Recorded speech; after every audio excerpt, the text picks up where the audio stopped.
sometimes, so I All was right. responding to him. Very good, and we are ready to go. Thanks, Dirkie. Thank Hey. you, Flavio. Thank you, all Wholesome Tomatoes. As you guys know, I'm also a member of Wholesome Tomatoes. Mm-hmm. Very Uh, much a member of Wholesome yeah, Tomatoes. You have been so supporting my channel for so long, Nikola. yeah. Thank you so much. Oh, you're more than welcome, and that's there we go. So I'm gonna spam this myself. Thank you, Original Black Oh, Pepper, for subscribing to Tier One. Thank you, thank guys. you. All right, so I think Anna, we are ready to go. Mm-hmm. And as you guys know, this is a weekly lesson in which Anna tortures me, Yep. and I'm looking forward to what game we have in plan for today, Anna.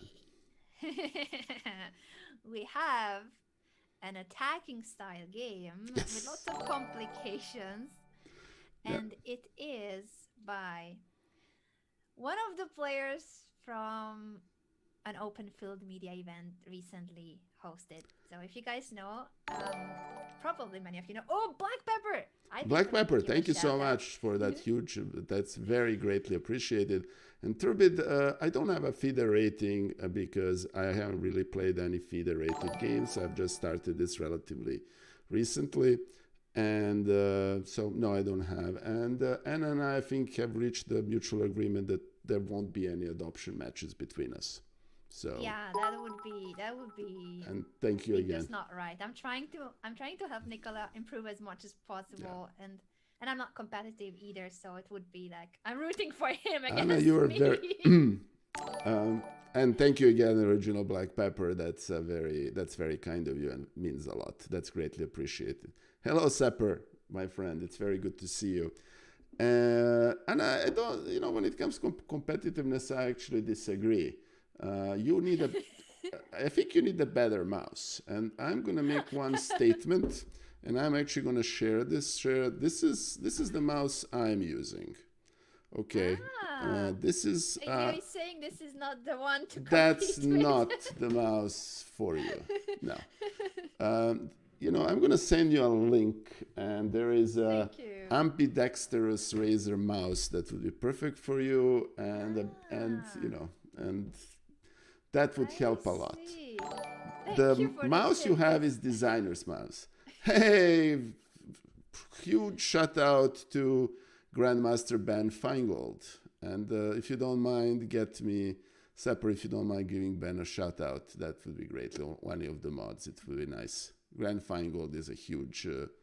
Oh, it's Benjamin Fatgold. Oh, all right. Well, anyway, if Still, I don't think Ben would actually mind, to be quite very honest. Yeah. yeah, thank you so much, regardless, of course. Yeah, I've been struggling with the mouse issue, so I'll listen to you, Nicola. Thank Okay. you so much for the tip there. And we got a huge recommendation from Pizza Racer. Okay, I'm actually gonna pick this up, and I'm then gonna try to persuade Anna to switch to that mouse. Oh, thank you. Okay, Thank you. all Yeah, right, I think anything, because at this stage I have. I'll just show it real quick to yeah, the rest of the viewers as context, because I've been trying to use a right-handed mouse my whole life. I never realized I should switch to a left-handed one. yeah, And the mouse I had is a gamer mouse for right-handed people, so I cannot just change the settings. It has the slots for your fingers. You cannot use it with your other hand. yeah, And the left-handed mouse is an ergonomic mouse, but it's not fast to move. yeah. And the mouse pad is surprisingly important. Hmm. So I have now a pad since I finally have a PC. I have a pad for the keyboard and the mouse, but yeah, this mouse wouldn't move faster, unfortunately. But thank you for the tips. sure, And I'm not gonna delay the start of the announcement. Who is today's player? So okay, every single session we have a selected player, and we study one of their all right. important, significant games. My heart is racing. Today's player, I thought, should be another Open Field Media contestant. Nikola has been sponsoring some of the matches on Fiona's channel, the Fight Nights, and I already have shown one of the best games I've seen from Hui Fan. But in that very same match, her opponent was also an extremely strong player. Nikola, would you like to tell us more about Hui Fan's opponent in that match? Morozovic. Morozevich, indeed. What do people need to know about Alexander Morozevich briefly? How would you sum up his achievements and what's his playing style about?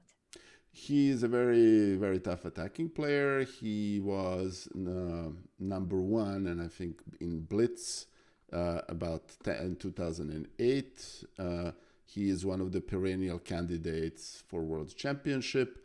I don't think he actually plays classical chess much anymore, Mhm. but he is very tough in Blitz, and as actually happened, he demonstrated that in his match against Haufen. So, Exactly, exactly. I didn't think that he was gonna win the match with that much of a difference. He was crushing it. I yes, see he the was. more emotes in the chat. 2511. Indeed, he's our player of the day. Yes. So we're gonna have the. Let me open my tab again. I think I already have invited you. Yes, I'm already on the board. Awesome. We're gonna have the white pieces, and this is a game I chose because I think it's a nice attacking game, and it was, as far as I know, a candidate for best game of the year for the chess informant of that year, if Wow. I read it correctly. And that's not easy to No. be candidate for best game of the year for the chess informant, which I'm sure Nicola, you've had plenty of the editions of the informant, I In would previous guess. life, yes, I used to. They would come out every 6 months, and I would Yeah. buy them religiously. There were these big books that existed before computers and internet, and they were chess base before chess base. Yeah, exactly. And to be selected as a potential winner Yeah. for that prize is not easy, not at all easy. So we are playing with the white pieces, but we will not focus too much on the opening stage of the game. It starts as a Slav defense, the Okay. exchange variation, bishop f4, knight c6. It starts very solid. See, I know I'm not even, you guys can't see my screen, but whenever I try to click on pieces, I clicked on the c8 bishop instead of the b8 knight when I was trying to drag the knight. That's how good my mouse skills are. I'm clicking on the wrong pieces constantly. And that's me trying. I'm trying. Knight c6, e3, a6, rook c1. This seems to be a very solid position. Not much going on. One could expect an endgame. But that's not going to be the case because now, after bishop g4, how do you think Morozevich reacted to this bishop move, Nikola? Okay. Violently. Yes. So Okay. Yeah. that is. All right. So let's see what I mean. Queen a4. Queen a4 is an option, definitely, to move the Okay. queen to an active square. I So mean that's one. f3 is aggressive. Yeah. Um, he can't take on g4, obviously, tempting as it may be, because that would be losing. Yeah. Yeah, as 2511 is saying, queen g4 and hope they pre-moved something bad. Nice, thank you. For a bullet And game, why not? and a big shout out to my dear friend and fellow streamer, FIDE Master Julian Landau, who just joined us. Good to see you, Julian. Thank you Oh, so much, yeah, Julian, for joining us. I did see your co-commentary for the yes. Santaramo match, and I talked to Mr. Santaramo today since he had to change his name for the next 60 days. Oh, Julian, I'm not sure you're aware of it, but Alessia has a whole list of people who are supposed to wear the baby costume tomorrow. And you and I are on that list. And the comment is one of us will wear it. So, let's get ready for a swindle there. So just giving you a heads up if you haven't seen that. Anyway, it's all right. No, thank you for that update because that was quite a feat as a challenge or punishment for the loser. Yeah. Anyway, we have been discussing a Ferrari that Julian, who is now her adopted father because he managed to adopt Alessia for about the past month. So I think that's a great strategy. Yes, get a Ferrari with car insurance. Yeah, and I think a private airplane has been discussed as well. So Wow. all right, Alessia knows how to negotiate fair deals all right. for herself. All right, since I started trolling, I'm going to troll a little bit more, if you don't mind, Anna, very briefly. Um, I watched another channel. I actually watched Chiquitas and watched Laura Onuk, and she was describing her plan, and she was saying, I create a weakness and then attack the weakness and so on and so forth. I venture to say that I have a slight preference for a different plan, and that different plan is attack the king and mate the king. Uh, Yeah, so I like it. I would like to say that Morozevich has the same plan. Uh, Yeah, I that's true. the logic between bishop g4 to go back to the game Mhm. escapes me a little bit. Isn't f3 beneficial for white in this position? That's what Morozevich said. You give me Okay, a chance to push f3 with the tempo, so good. that they will. Pizza Racer is saying that my mic is a I'm bit gonna increase low. the volume here. Pizza Racer, Thank let you. me know if it's better. So Thank you so much, guys, for letting us know. okay, yeah, The bishop went to d7, after which okay. let's think with Morosevich's uh, attitude to the game, his style. What do you think was the follow up after bishop d7? Okay, I increased the volume a little bit more, so we want Anna Awesome. to be the same volume as me, if at all possible. So, all right. So what did Morozevich did play here? E4 is a natural move, and that's probably the most aggressive move in this position. Uh Um, huh. Queen a4 doesn't work. Any queen moves do not work. I think since I actually got to see his style is I think e4 is a natural move. Mm-hmm. e4 is, I think, the most natural, and it's a really strong move. Okay. Um, I see bishop c7 suggested by 2511 in case the opponent pre-moved. That's good thinking. That's It's good not a thinking. bullet game though, Eric. But This was okay. the, by the way, the game is from the Russian Championships Super Finals. Okay. So it it may not have been a bullet game as Nikola mentioned. E4, I think, is the top move of the engine and the most logical, most natural move. But Morozevich went G4. for G4. Yeah. Indeed, Okay. G4. So E4, everything is all right with E4, and it's probably is even better than G4. But this Okay. is Morozevich with the white pieces. So G4. Okay.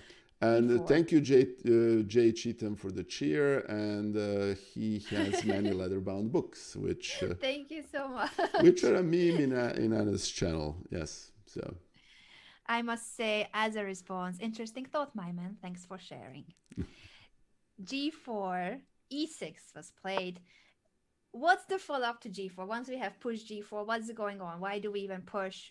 How can you follow up that plan? we have to push h4 as well. Though let me see if Yes. g5 doesn't. Yeah, g5 is you can't because the knight goes to h5, so it's too early. Yeah, Yeah, too early. I'm a veteran of many g4 pushes from a different openings, so yes. Uh, Exactly. uh, Well done. okay, H4, black played bishop E7. What do we do next? h5. H5 would be very logical to continue, but interestingly enough, Morozevich decided maybe I should develop a piece or two as well before continuing. Okay, So he pushed G4 and H4, and then he started developing his pieces as if nothing happened. okay. Then bishop naturally should go on d3. I think we're assuming that black is not gonna castle long because that would be semi-suicidal. So Mm-hmm. bishop d3 is a natural move. Knight can go on h3, but I Mm-hmm. think, hey, Letter Pico, thank you for the follow. That's very greatly appreciated. Thank you very much. Yeah, bishop d3 is, yeah. Indeed, bishop D3, very logical. And in this moment, black decided that he's not scared of those pawn pushes. He will castle. What's Hello, next? hello. Thank you for the follow, Snoon11. Okay, a man after my taste. Well, we still. Hey, thank you, Julian, for subscribing for 4 months and for tier one. That's very greatly appreciated. And Pretia, this was Slav Yeah, defense. an exchange Slav. It doesn't seem Oh, that solid anymore. wow! Thank you, original Black Pepper. Thank you for the huge cheer, and that's very, very, very greatly appreciated. Thank you so much. Thank you so That's much, Original Black thank Pepper. you. You're so And we supportive. completed the level 4 of the hype train. Thank you Whoa! so much. Yes. Oh wow, that's level 5, 110%. That's wonderful. Thank you, Original Black Oh Pepper. my. Excellent. Thank you so much, everyone, for pushing the train. Thank Yes, you. the train is. Let me. I think Original Black Pepper. I hope it deserves a diamond. Aw. So let's see. Yes, thank you. Thank you again, Original Black Pepper, for such support. That means a lot. And thank you guys for coming over. Thank you for all Wholesome Tomatoes for coming here from Anna's channel. Okay, I'm actually familiar with these positions because I usually play this from Sicilian defense, which is obviously significantly different, but it's not that different. Um, I think we can play h5 here. That's one candidate move. Mm-hmm. Yeah. Because then we want to push g5, and then that knight is in a little bit there. Bishop g5 wins the exchange. Well, the Babessia, I might be missing something, but I don't see it. Feel free to put the variation in the chat. Hey, thank you, Hedgehog1963, for giving us up to 2511. Thank you so much, Hedgehog. Yeah, that, I would separate. That's a pretty natural, but I think that may be a little bit slow. Here is a question, Anna. What is the black's plan here? That's a great question, Nikola. What do you think he is aiming for? So far, he has been doing well finishing development, but what will be his active plan? Okay, well, the normal active plan here is to make a breakthrough on the other, on the other side. But I think, or in center, and in center, e5 doesn't appear to make any. That's really a possible move. Hey, Just on Earth, thank you for 100 bits. Thank you, my friend. Thank you so much for the support. Thank you. And I'll be in touch, my friend. I got your DMs. So, anyway. All right, so what does the black do here? Plays something along the lines of knight e8, pushes f6 and then e5. But that might be a bit too slow. Maybe try for bishop b4 or pushes b5 and hope for some. But it's a tough position for black, to be honest with you, Anna. Maybe try to play knight b4, rook c8, then bishop b5. Hope to exchange a piece or two to reduce the pressure on its king. Yeah, this is not an easy position for black, as you said. No. It's also not that simple for white, of course, to get the attack through. We do have our pawns very well advanced on the king side, but it also means that white will not be castling to the king side, and to the queen side we already cannot. So white will need to probably step aside with the king, but there's no castling for white. Morozevich, in this moment, he could have pushed h5. I think h5 is one of the main moves here. Developing the knight is another natural move. Instead of all that, he decided to go for a maneuver. But placing the bishop here, what's the point of moves like this? Well, he is preparing the battery with the bishop on b1 and queen on either c2 or d3. Bishop there is very well placed. Also, it kind of takes the knight from a potential knight b4 thing. And and maybe prepares, one potential plan for white is, I'm not so sure, either of these rooks can be swung over depending on what the white plan is. Mm-hmm. That's one advantage of pushing all the pawns in front of you. Yeah, yeah. It's it's exactly what is another benefit. And he will go for a rook lift, not exactly the rook c2, rook h2 one, which I was also expecting. But after bishop b1, queen b6. Okay, natural move.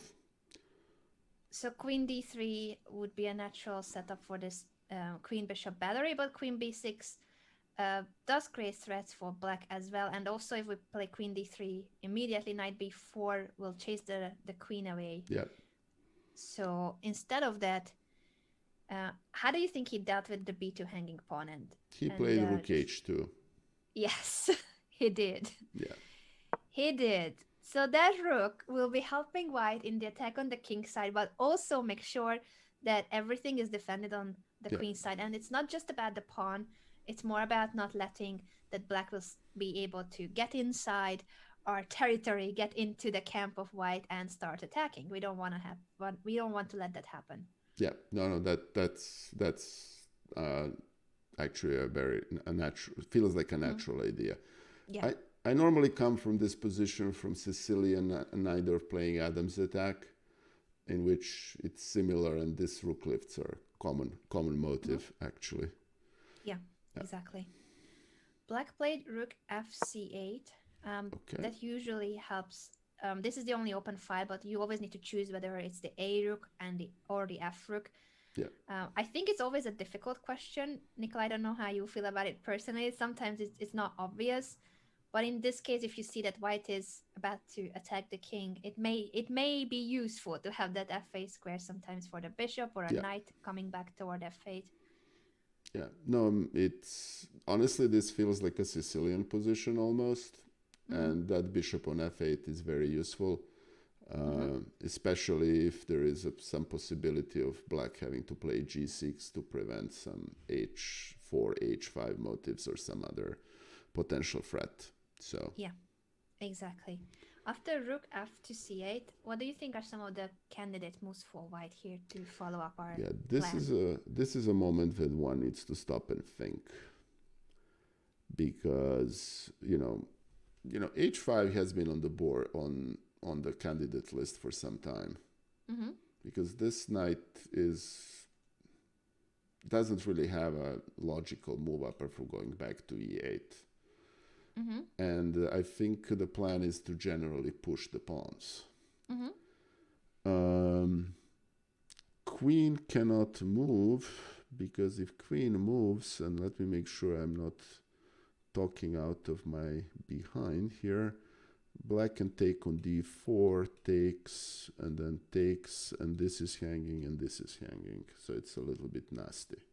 Mm-hmm. Um, so we cannot move the queen. Bishop is already well positioned. Um,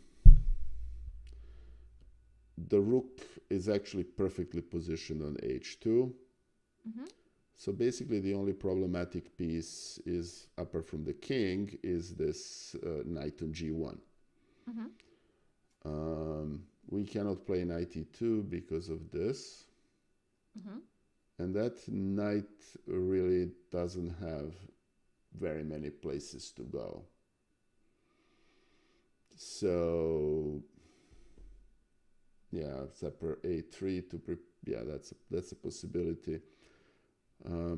Queen d3 is still premature. So, in all honesty, when all is said and done, the only candidate move I like in this position is h5. Mm-hmm. h5 is the only candidate move you like, and I guess the only candidate move that Morozevich liked because Okay. that's what he played. Well done, h5. Yeah. Very logical follow up to what he has been doing so far. Black plays now bishop e8 to vacate the d7 square because now g5 becomes a threat. So after the pawn is on h5, before that, whenever we were Okay. thinking of g5, black still had the h5 square, but after h5, g5 is an issue for black. So bishop e8 to try to bring the knight back toward d7 to f8. What do you think Morozevich played here? Okay. Okay. H6 basically kind of defeats the purpose because it's G6 kind of stops the attack. Mm-hmm. G5 is a natural move. Mm-hmm. Because I think ultimately white wants to play G5 and G6. Mm-hmm.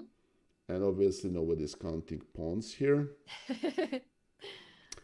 The queen on D1 needs to get on D3 at some point. So I Mm-hmm. think, we want to keep that in the back of our head. The knight on G1 has nowhere to go without obstructing other pieces or creating counterplay. Mm-hmm.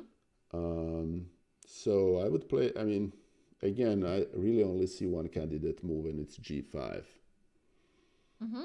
G5 is one of the most logical, and the other is what you mentioned to bring the queen. Although it's not that clear what do we achieve if we place the queen on D3 or C2. We are threatening now G5, winning the game. So Yeah, this is when you have this queen bishop battery. Nikola knows it very well from his attacking games. sure. This will be curtains if we chase the knight away because queen h7 and mate. But black has knight b4. And even like this, Morozevich did play queen d3 to allow knight b4 and then drop the queen back to d2. Ah, I okay. believe later you want to chase that knight away with a3 and then you can come back to d3. It's I believe a fine detail. Maybe it wasn't necessary to do it this way. G5 was perfectly fine, by the way, instead of the queen move. But it's interesting that he went for this move order. And after black willingly stepping away from f6 with knight to d7. Okay. Um, what do you think would be some of the candidate moves here? Okay. Well, we can kick the knight out, A3. We can play G5, which is still a good move. Mm-hmm. Uh, does black have any obvious counterplay? If it if black does, I don't see it, to be honest with you. He can also, I mean, is the plan to play e4 at some point to bring the, how, in other words, one of the questions from the last move for white was how to bring queen into attack. Mm-hmm. And he obviously didn't like the queen d3 option. So, all right, so let me think for a second. Also, this knight on c3 is not participating much into attack. The real, but hold on a second. Now we can actually play knight e2 because pawn on b2 is defended even after Mm-hmm. knight retreats. Yeah, true that we can now bring the knight. Uh, And the, it's a good idea to develop the last piece that's still yeah, standing unemployed. okay. Um, Is this game official random? No, even if it looks like. Thanks. It's just good, good. Morozevich with the white Yeah, pieces, that's all. yeah. It's Borozevich with the white pieces, exactly. Okay. Um, so you're asking me what I would play in this position. Yeah. I mean, g5 is still the most direct move. I'm not sure I can play a4 here, e4 here, because we're opening the position, which may bring black some counterplay.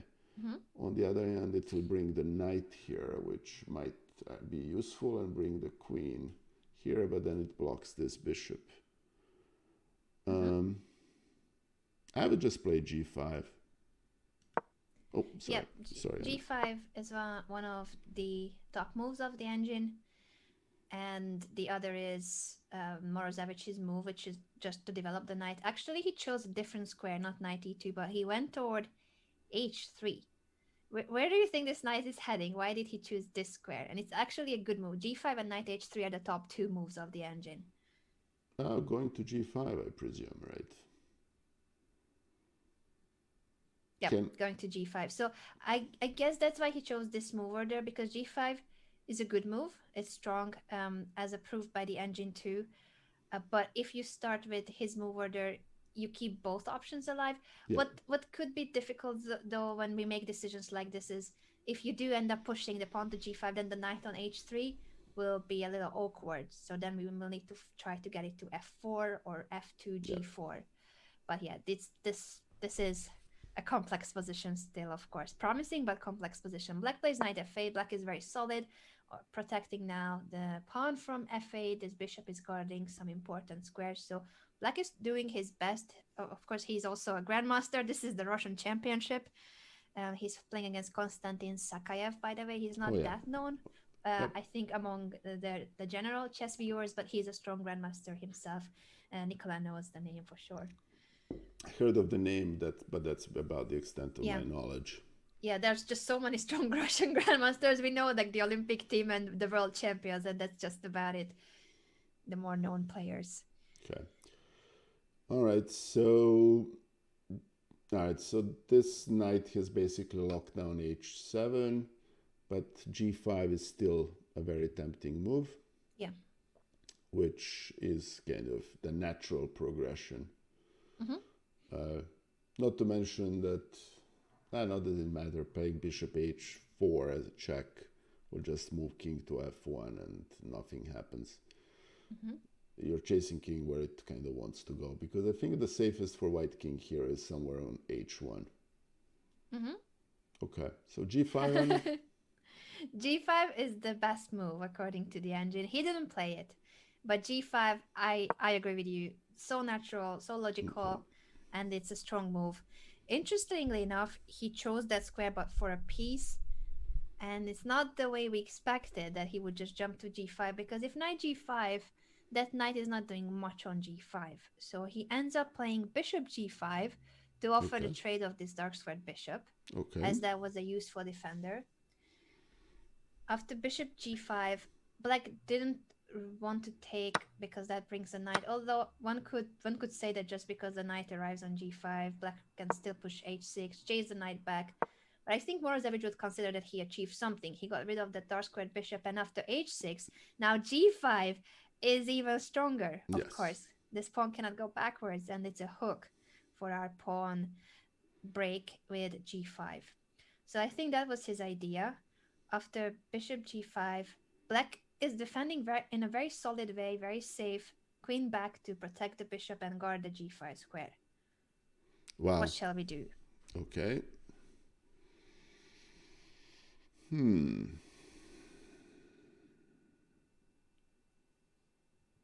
Interesting. That's about, I mean, it's a little bit passive, I would say. Mm-hmm. But on the other hand, it's, you have four pieces defending the black king, and all the pawns are still on the seventh rank. So Mm-hmm. therefore, it's a good position to defend. Okay. Um, one option is to take on e7 and play g5. Another option is, as I think Third Beer 2000 indicated, is to actually play e4 and try to get the other knight into the game. Mm-hmm. I don't see any other move. I mean, a3 will, that knight on b4 is actually not doing much. Mm-hmm. So chasing it back to c6 would actually be to black's advantage. Mm-hmm. I agree. Playing something along the lines of king f2 to bring the other rook on doesn't look to be useful. Mm-hmm. So f4 is an interesting move, but actually let's make that another candidate move. Mm-hmm. So one move is to take on e7, another is to push f4. I think we eliminated a3. And then let's play e4. as another move. Well, good news in favor of e4 is that with these two bishops where they are, the e file is basically not going to be useful for black for some time. Um, and this pawn is actually defended, so it's not like the real question here is, does the I think the exchange of these a pair of rooks may favor white, but on another hand, now we have the queen defending the bishop here.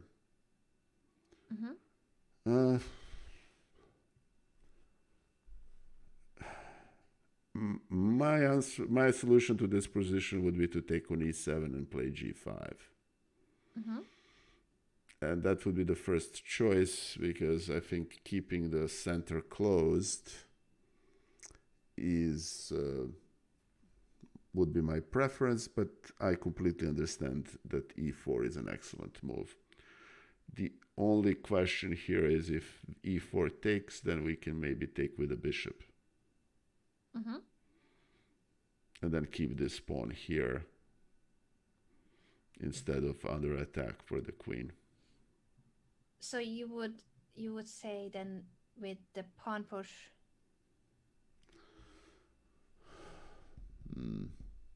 Because we mentioned so many of those options, e4, f4, whether to take or not take. Would you consider taking on e7 or push? Which move are there? I think this position calls from e4 at some point. And now actually might be as good a moment as any. On the other hand, we probably don't want to allow this knight an outpost on d5.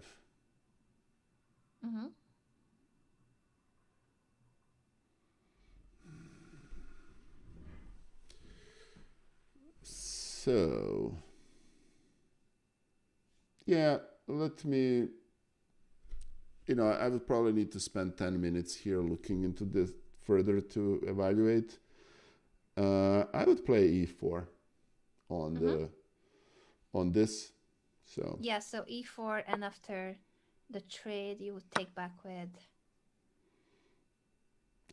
here. Good question. Well, I don't want to lose the pawn on d4, so I'm taking with a knight.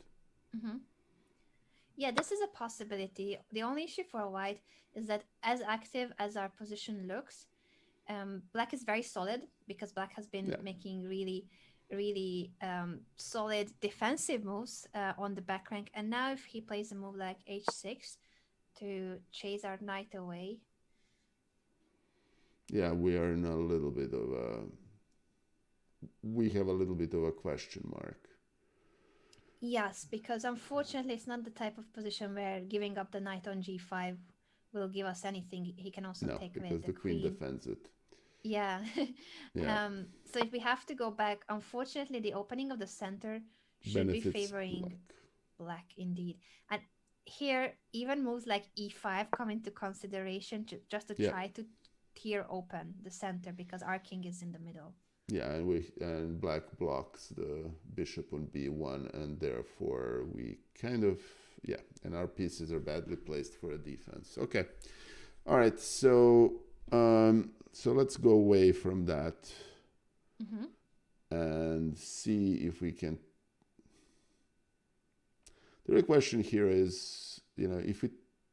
Well, we're already committed to doing this. So take on e7 and push g5 is another option, right? Yeah, exactly. Because as long as we take, first of all, this is not hanging anymore, and we have created a free square for the pawn to be pushed. Yeah. I think this is possibly the best line to take and push. Confirmed also by the engines. Morozevich did take, but he didn't push g5 just yet. I think g5 is really strong. It's interesting that he's waiting with that. He pushed f4, which is also logical. Yeah. It's also logical to expand there and make sure that black cannot push e5. I think he was also focusing on the prophylactic idea of making sure black cannot open up the center. Yeah. f4. After Okay. f4, black plays f6 because he does want to open up the position. Yeah. What would be your thinking here, Nikola? All right. The position has just become fairly more complex. Mm-hmm. Obviously, we can still push g5 Mm-hmm. with an option to.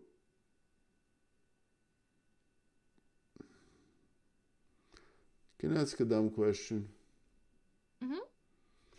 Uh, I'm just gonna go back one move. Sure. Queen h4. Hmm. Definitely was an option. Yeah, We can take a look at that for a moment because that clearly was an option. Wasn't played in the game, but it doesn't mean that it's a bad move. What do you think White should do here? it's actually the options are not that good. Yeah.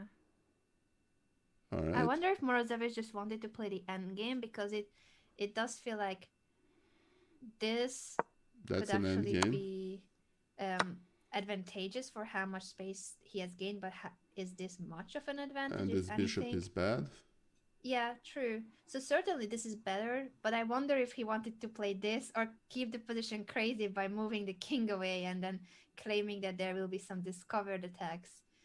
Um, this pawn is in the air, but I don't think that he would mind giving it up. No, pawn grabbing is not. So check here takes queen g3. Oh, you mean without taking back the knight on b5, right? Bishop b5, Yes, knight yeah, takes, rook you takes, queen can takes. take c1, then you can take on b2, play, and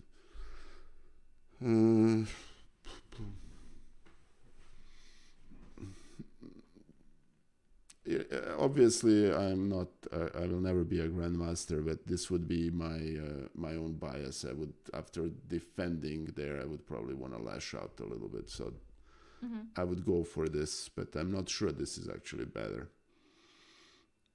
I'm not. Yeah, this is interesting for sure. And the engine also does say bishop b5 as one of the main options for black with this trade. And after queen takes c1, it doesn't really suggest queen g3. I wonder why, because that certainly is an interesting move order. Okay.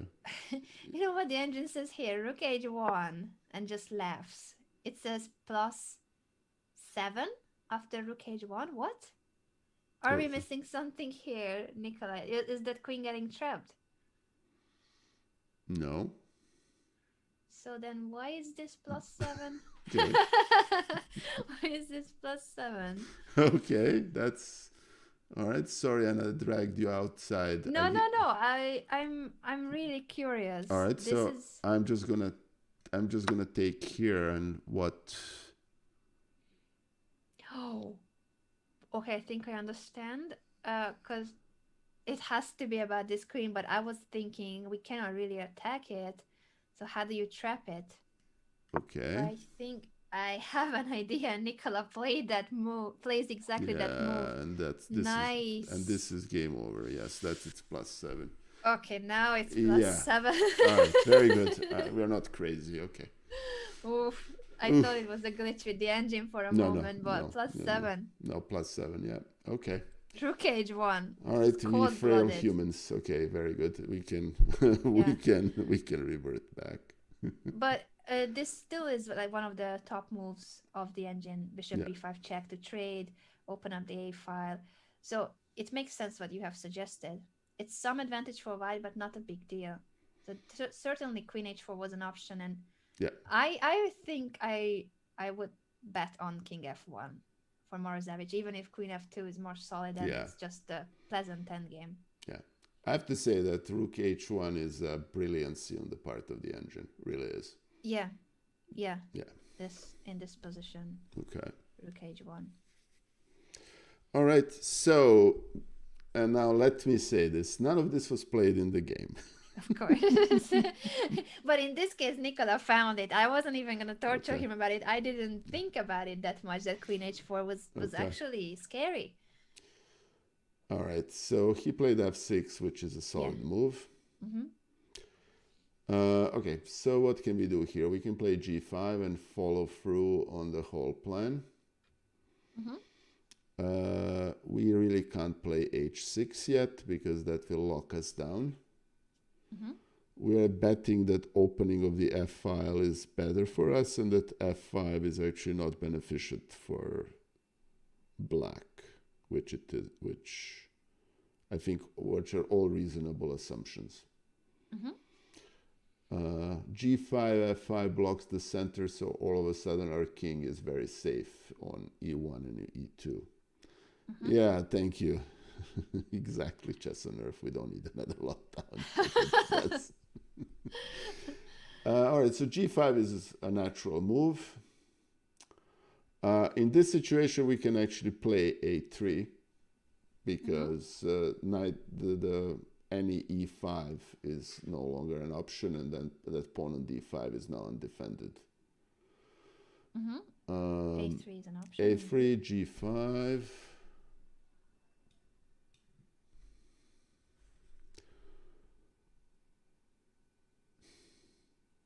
And I honestly don't see anything else in the here, Anna, to be honest with you. What I'm do you think of Black's idea? Because Black really is insisting on wanting to open up the position. Can we get ready for that? fair enough. So you're saying that F6 is basically preparation for, in addition to protecting G5, it's also preparing E5. Yes, I believe so. Okay, fair enough. It's still a question, of course, if Black can go for it immediately because the d5 pawn will be vulnerable. But definitely, Black wants to be pushing e5 sooner or later. Okay, I think that's a perfectly natural plan. Mm-hmm. The question here is, does black have time to do it, especially since d5 pawn is gonna be an undefended once white Mm-hmm. plays a3. Mm-hmm. Okay. So you would just push a3 because that will make the d5 pawn even more vulnerable once the knight goes back. Um, the d5 is immediately hanging after e5. Very logical to Yeah. play like this. So it will take even more effort for black to push e5 if they can. One thing about this game is that Morozevich is very methodical. Yeah, So a3 is actually a move that I would expect him to play in this position, yeah. frankly. I like a3 a lot. I think this is very logical, and the engine likes it a lot too. I wonder why he did not play it with this move order, because it most certainly is the kind of move indeed that, as you said, it's very much in the style of the position. It's what requires. Oh, sorry, I thought I was gonna sneeze there, but I don't want to sneeze.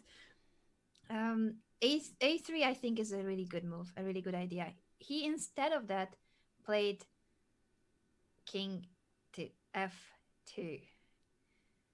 What do you think of this move, Nikola? Okay.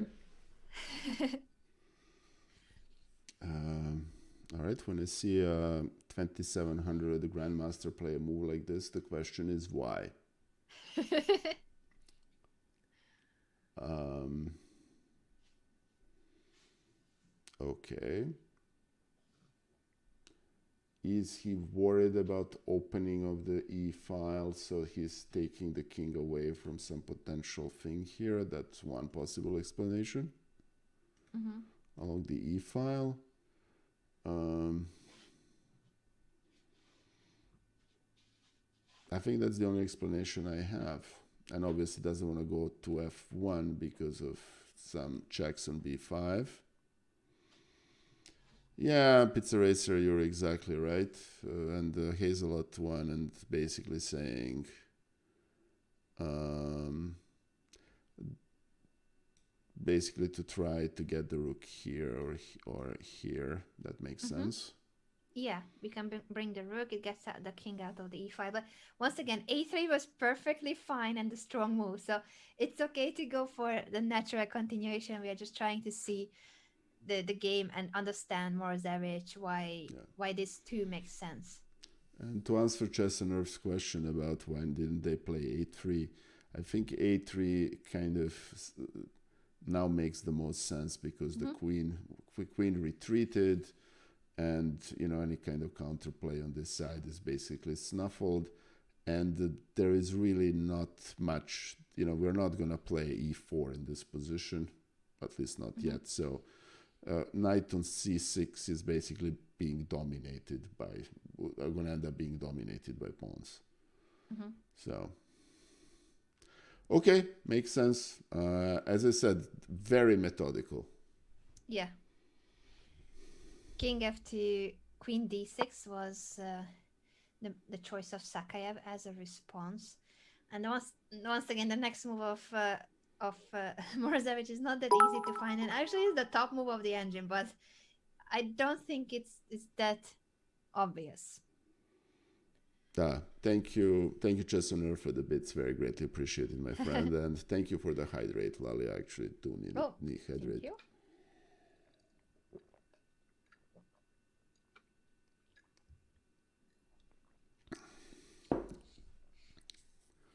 Okay. All right. So, what is the idea here? The idea here is that we can't play g5 now. Right. Yeah, with this queen on the diagonal g5, and we would like to take back with the pawn, then the Yeah. rook is hanging. True. Okay. Oh, So, sorry, I moved it by mistake. That's not a move. okay. So, I guess that's one reason. If there is another one and I don't see it, I'm sorry. No, queen d6 does prevent g5. Also, it tries to bring a piece to the defense of the Yeah. d5 pawn so that black could aim for e5. Okay. Makes sense. So the question here is, what did white play here? Yeah. What do you think are some of the candidate moves? All right. So a3 is now all of a sudden less strong because it reinforces e5. Mm-hmm. And this pawn is now defended by the queen. I actually like this queen d6 move Mm-hmm. fairly significantly. This neither this knight. I think this knight is basically guarding the c file, so I don't think we're gonna move it. I think swinging the rook over is a pretty decent move. Mm-hmm.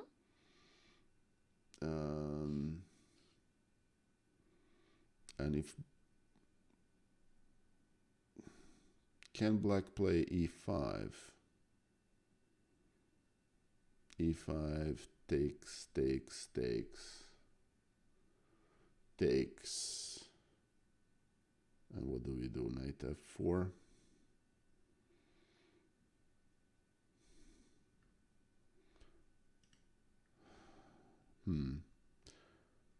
Another option is to go to h1. Mm-hmm.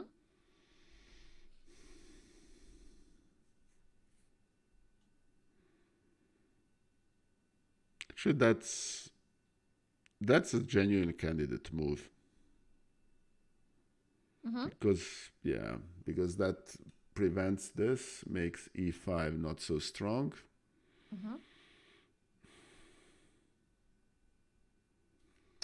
Can we play g5 if black plays e5 and then g5 and then here, and it's. But the problem we also have is that this thing is now hanging. But Yep. on the other hand, it's to our advantage that it's hanging. Mm-hmm. I mean, remove this pawn and we are actually winning immediately. Okay.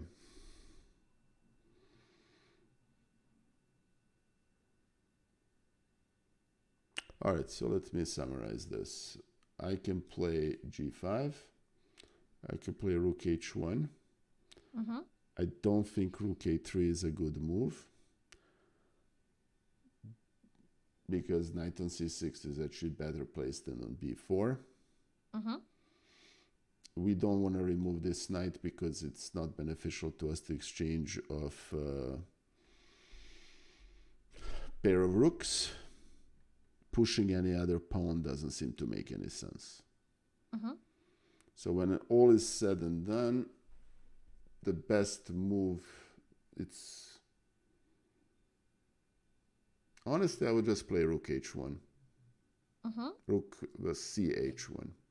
Rook h1, and your plan is to then follow up with the kingside Yeah. attack, right? Yeah. I think this is a very logical plan.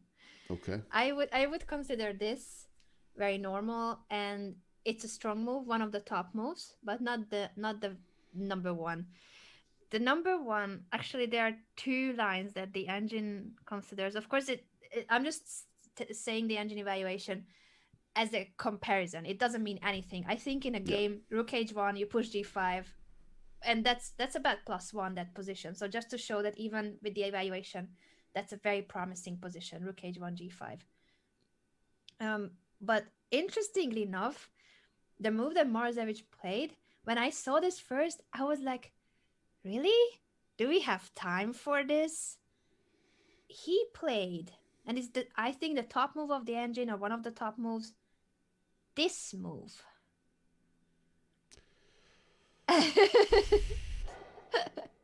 Nikola, your thoughts?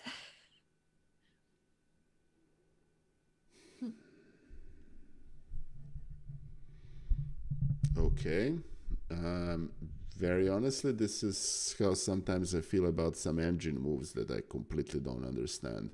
Yeah, but in this case, it's a person playing it in 2007 when it wasn't even normal that these kind of moves would be the ones we look for, because there was so like rook h1 g5 is so natural. If this was the only way Thank you, to Chesanurf. continue, uh, So what does he want? To play knight f3 to prevent e5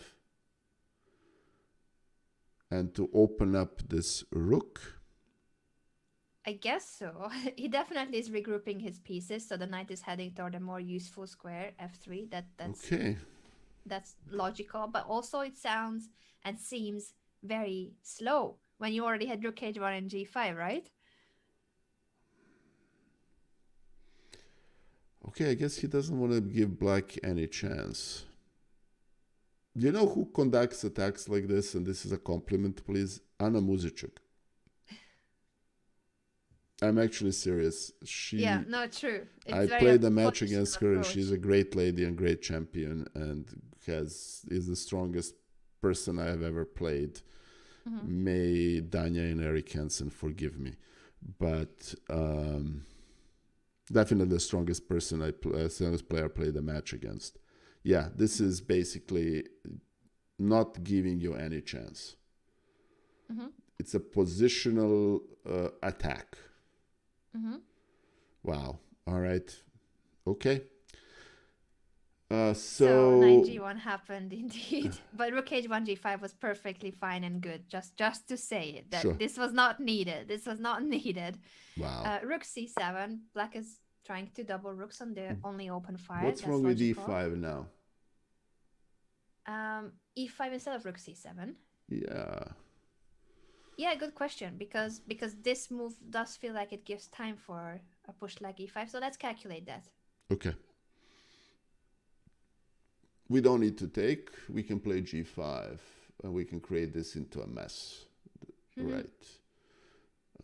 The problem is if we play g5, we still have that stupid rook on h2, so we can't really push g5. Yeah. Unless, takes on d5 and takes on g5, and we have achieved exactly nothing.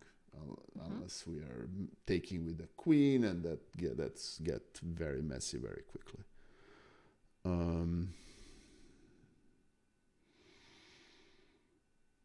Do we have to take? Heck, we can play. If we allow knight f3, then takes on d4, takes on f4, and we are actually a little bit of a trouble because opening of the position that doesn't work for us.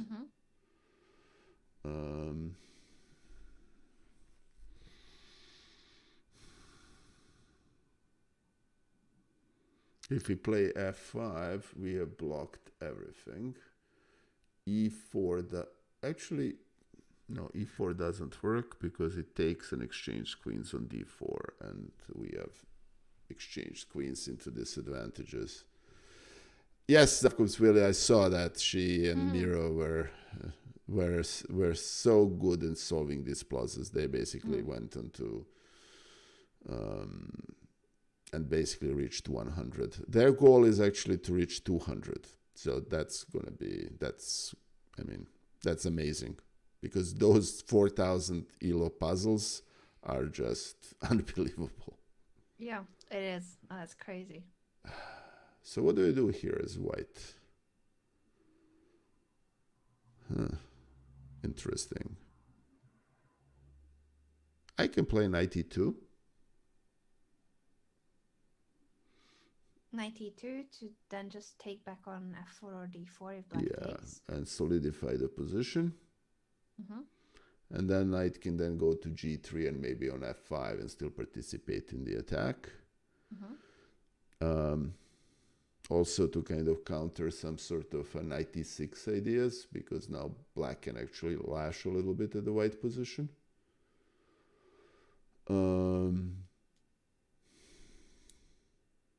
Darn.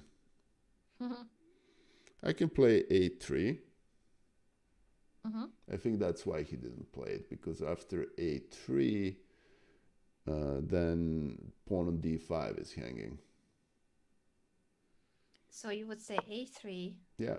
And if the knight goes back, now once we take on e5. Take on e5, then we take on d5 with a check, and after the exchange, there is knight b6 threat, which black needs to somehow counter, and yeah. So Nikola is calculating this line, and it makes perfect sense. We have won a pawn, we are threatening knight b6. So this would be great. The question is, if after e5, a3, does black have any alternatives? Okay. Well, the piece is hanging, so the alternative is to take on d4. To take on d4 is an alternative. Intermediate move, so that our knight is also hanging. Okay, we can then take with a queen on d4. Yeah, that makes sense. So we allow this trade, but the queen is well placed on d4. This is still hanging, and the d5 pawn will still be in the air. We are winning the pawn. Interestingly enough, this would all work. Hold on a second. After Here in this position, rook c4. Here, rook c4. What happens after that move? Well, we can't take on d5 anymore, right?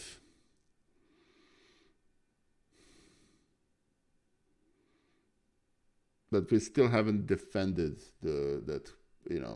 let's say we return the queen to d5. To d2? To d2, sorry, my bad. And the pawn is still, the pawn and the knight are still hanging.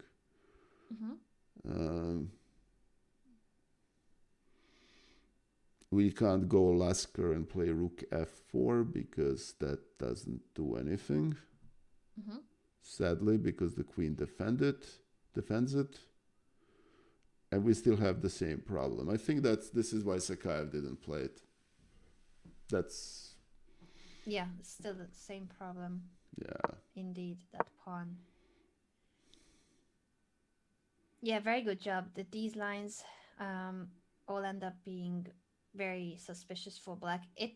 It's counterintuitive because it does feel like black should be fine by pushing e5 for the general idea that black wants to open up the position because the white king would be more exposed then. Yeah. But the concrete lines with the d5 pawn constantly in the air makes it not possible for black to do so just now. So he is planning to double rooks, and then there would be a pin on the c5 which could help black to push. Rook c7. After rook c7, what's the next move for white? And this isn't too difficult anymore. Yeah, knight f3, right? Yeah, we don't want to leave it on g1, exactly. That was the route. getting to f3. Even more control over the e5 square and g5. The rook can come over to And g1 to knight h1. and knight defends the rook on h2, which is probably Yeah, yeah, yeah. exactly. So many new ideas are now possible because of the knight being here. And I think he chose to do this move order with knight g1 because this still allows the rook coming to either g1 or h1. While if we had moved first the rook, then you have to play rook h1, then knight g1, knight f3. So in this case, he has still both options. He can still place the rook either on the g file or on the h file. But once again, all those other lines were perfectly fine too. Rook a c8. What's next? Okay, so we are pinned now, right? Mm-hmm. Actually, we're not. We can play knight e2. But we don't want that rook there anyway, right? So we can put the rook on h1 and then push g5. Mm-hmm. Or we can push g5 immediately. Very logical, yes. Okay. We don't need to move that knight on c3 anyway. We don't want to push a3 because of the e5. All right, so g5 versus a rook on g1 or h1.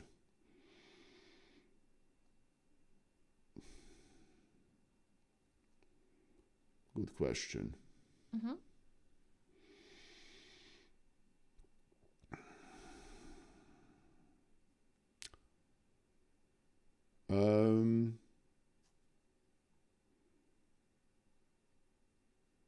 Very frankly, rook g1 feels more natural.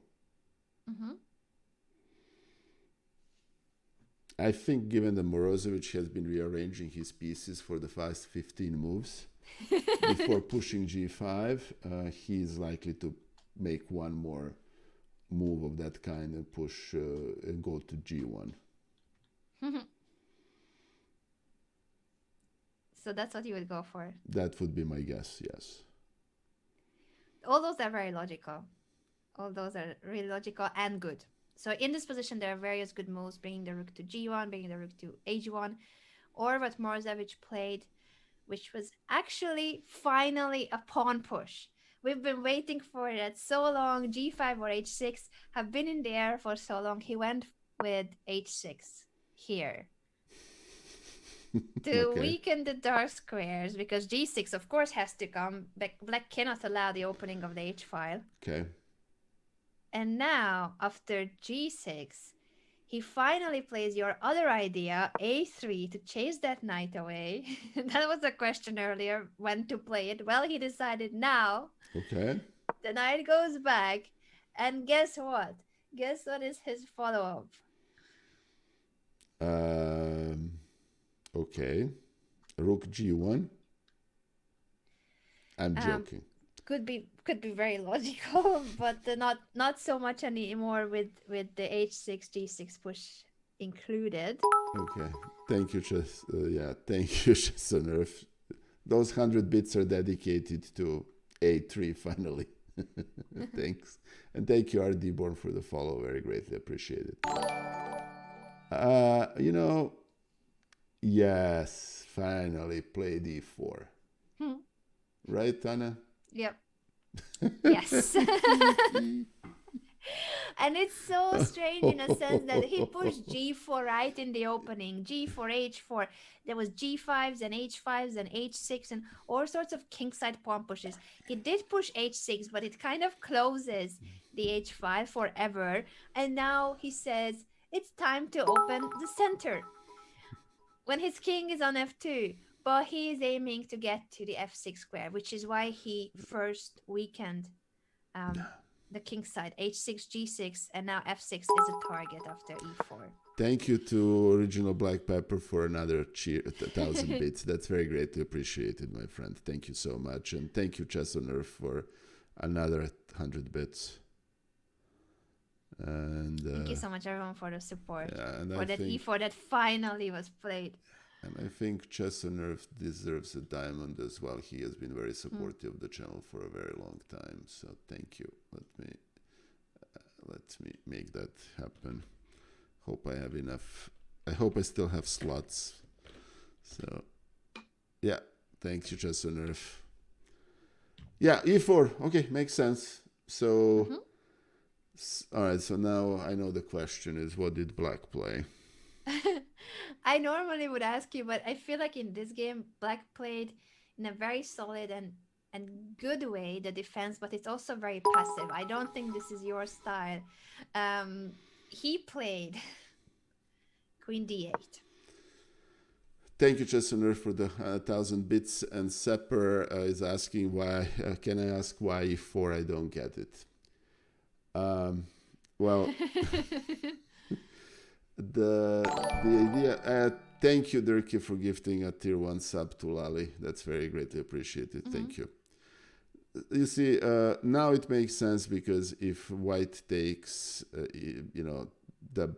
the you take with a knight, and this is hanging. Mhm. And oh, thank you, original Black Pepper, for 10 gifted Wow, sub. thank you so much. Thank you for that's amazing support. Thank you so much, my friend. Thank you. In other words, you're putting pressure here on d5. You're threatening to push e5. You're threatening to push f5. You're basically after 15 preparatory move, you're finally ready to attack, and Mhm. that's okay. This is actually a lesson in patience more than anything else, to be honest with you. Mhm. It is. It is absolutely Yeah, and he's a actually lesson now in Black is patience. actually not threatening to take. I'm sorry, I'm like actually excited about this game. Believe it. I'm glad you like it because Yeah, it's a strange game in the sense of how from an exchange Slav it has turned into this very unique position yeah, where White is playing with a really aggressive strategy at the same time those slow maneuvering moves like knight g1 knight f3 then to finally push a3 e4 and Black goes for this very solid passive approach, but at the same time it's difficult to break through. yeah. All right, so okay.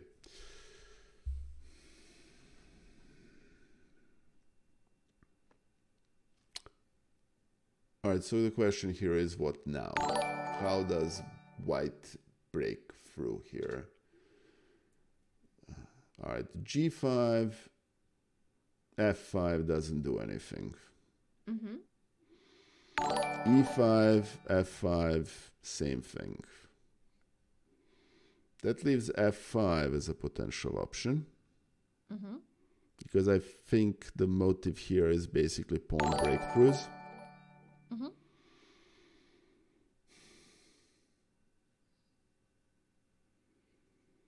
If white takes with an e pawn with f5, then knight d5 is crushing.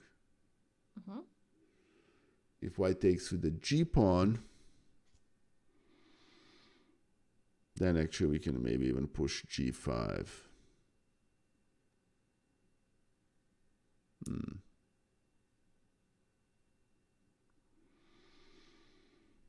Pizza Racer. Um, yeah, I don't play Exchange Slav, but this is a fascinating. This is actually very honestly, Anna. This is a fascinating game. Really is. Thank you so much. I'm glad you like the No, I choice. love it. It's just okay. Take on d5. Take on d5 doesn't do anything. Mm-hmm. Pushing f5 is a natural move. Do we have another piece move that would improve our position?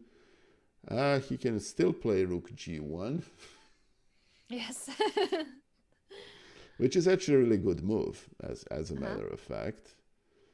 The problem is that now taking black can actually take on e4, and then that pawn is defended. They can push f5 and maybe consolidate its position a little bit, right? Mm-hmm. So I wouldn't wait for rook g1. I would just push f5 immediately here. Yes, f5 is logical for opening up the position, weakening the d5 pawn itself, and just finally breaking through fully. I think this definitely was one of the candidate moves for Morozevich, but he played first a move that can further help him improve his own pieces and then find the right moment to break through. he played bishop a2 because, Yeah, as you said, that was a this pawn motive on from out. d5. Yeah, exactly. Yeah, and Pizza Racer just said, why don't take on d5? So instead of playing bishop a2 at the end, he played bishop a2 in the beginning. Good job, Pizza Racing. Thank you. Yeah, yeah. The tactical motive itself, unfortunately, doesn't work just yet because if we give up the knight, Yeah, bishop a2, there's yeah, no one protecting the yeah. bishop. But yeah, bishop a2 is very strong for that same matter, putting pressure on d5. The only way for black to defend it is to bring the knight back to e7. And now Morozevich started pursuing another weakness, a different weakness. What do you think could be the weak spot now in black's camp? Well, there is this pawn on f6 that's undefended, though I don't see how to attack it. How do you think we can? What would be the moves that attack it?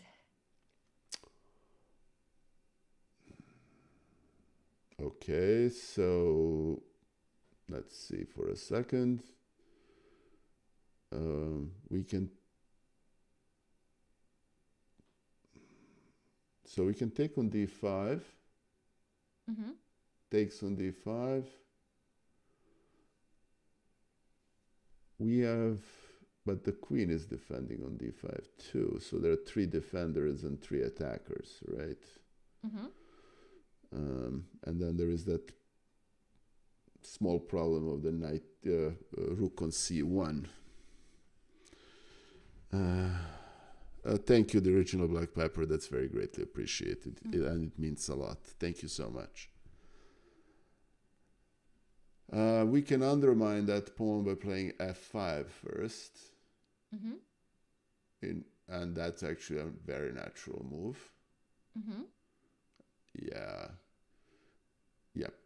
Yeah. f5 undermines d5. Mm-hmm. And if you open g file, that's going to be ugly fairly quickly, especially if the pawn is on f5 because there is no piece on g6. And then we put one of the rooks on g7 and it's ugly.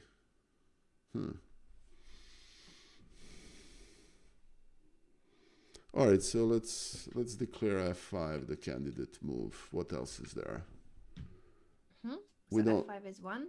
we don't want to exchange on d5 because that doesn't do us any good. If we push g5, we have opened up the file and we have got rid of that f6 pawn, and we have opened up the file on which our king is, and I don't see how we can take advantage of it. I don't see any sacrifices. I vote for f5, Anna, here. f5 is logical. That's the move we've already been looking at earlier. The question, of course, is what happens with all the trades. So we need to calculate what happens if f5 is taken, what happens if e4 is taken, because now we have removed the bishop from the protection of the e4 square, the e4 pawn. So that has been a difference. I'm not necessarily worried about this because I'm going to take, and I'm asking the question of this pawn. Let's calculate that line. Let's visualize that position. All right, so takes, then haba. Okay. The queen can defend this pawn if we play. We can't play knight d5. Oh, but hold on a second. If he takes, we can take on e6. But then that means giving this bishop away. Yeah. You mean... Hold on a second. Takes. Sure, take your time. Takes. Yes. Now what? This is not hanging. He is not going to sacrifice on c3. On c3? No. This is defending e6, but that now we have this spin. So you're saying d takes e4, knight takes e4. Yeah. And what is it that black can do there?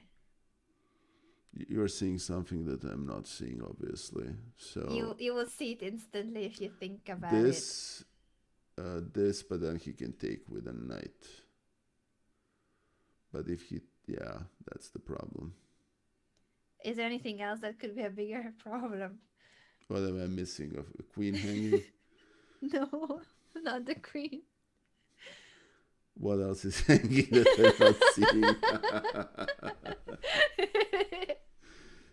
Oh yeah, the rook is hanging.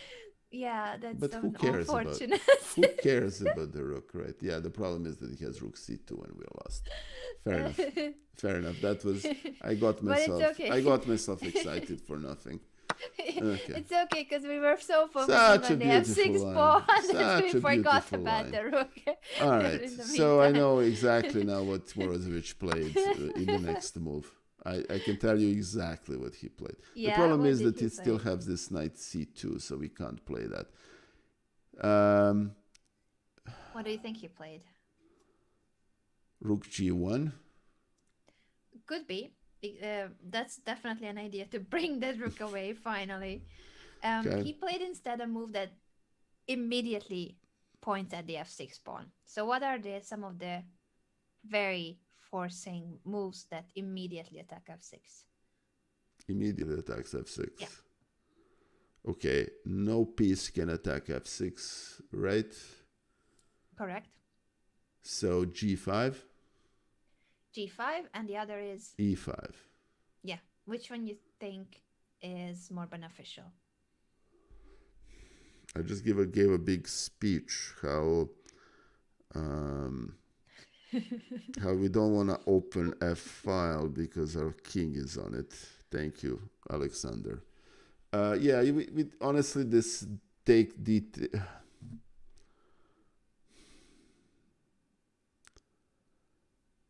yeah. If we take E5, then the messiness with DE4 doesn't come into play because that Mhm. that knight on C3 is pinned. So E5 is the more natural move. E5 indeed. Yes. And it's Okay. a very strong move because it undermines F6. If black takes, it will simply take back. Well, many ways to take back actually. I feel like almost every capture is advantageous here. What would be your choice here? Either pawns or the knight? Well, that's a huge outpost for the knight. Yeah, I think positionally, I would just love to take back with the knight. Pawn captures are also strong, so depends on how you want to continue the game. But this definitely is a dream position. Yeah. So e5, and he plays it with this move. Where it's so instructive. He plays bishop a2 to put pressure on the d5 pawn. Only move for black is to play knight e7 to defend it. And now that the knight is obstructing the queen, he pushes e5, threatening e takes f6. And once again, there's nothing that black can do about it. You can protect it with the king or knight d7, but it all gets really messy and desperate. Basically, in this position, it would be that the queen on d8 is trapped by its own pieces. We cannot attack it, but it also cannot move. It's very rare to see positions where the queen, that's supposed to be the strongest piece, is so powerless. It's very well protected. It's true. It's guarded.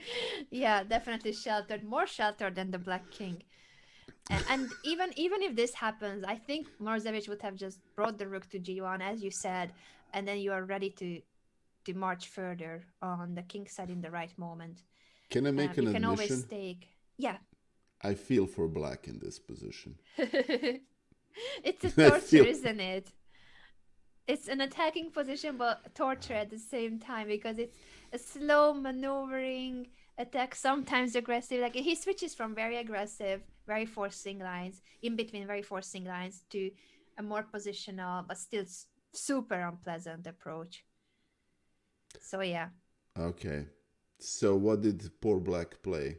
E5, he pushed f5. He was like, okay, I must try to keep this pawn structure at least somewhat Okay. somewhat closed.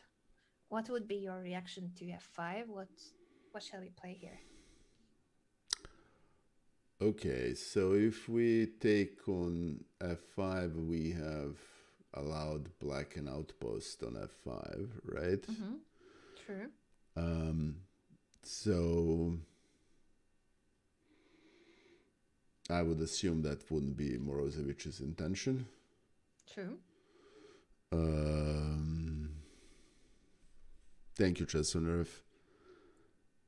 Yeah, Chestnut and Nikola does have a great sense of humor. oh, thank you. Even if I torture him during these lessons, so it's difficult. It's difficult to combine that, but he does bring that sense of humor All also right. to the most difficult exercises.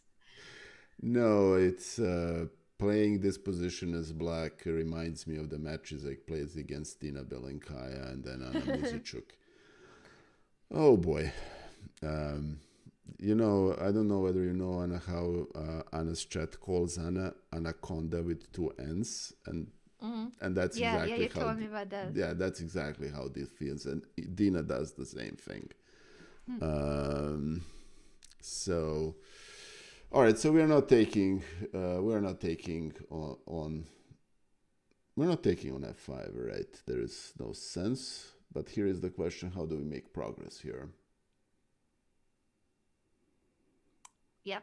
How do we make That's progress? actually now the tough question because if we play g5, then we're playing an end game basically. Mm-hmm. We don't have any piece sacrifices to crack open the position. Mm-hmm. Do we play knight g5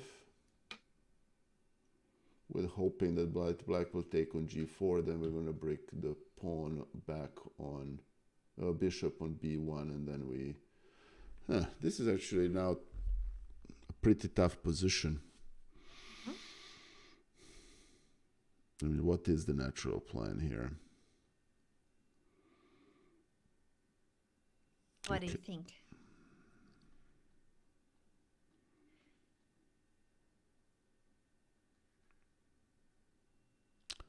Okay, so we take on f5. Knight takes on f5 is the natural move. Mm-hmm. Um, we don't have any d5 sacrifice motives. Mm-hmm. We can play knight. We can't play knight h4 in this position because the queen is defending it. Mm-hmm. Huh.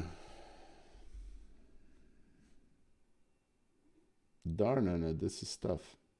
I'm glad. That's the point. We can actually play knight h4 here, Mm-hmm. but then if he takes on g4, what is our follow-up?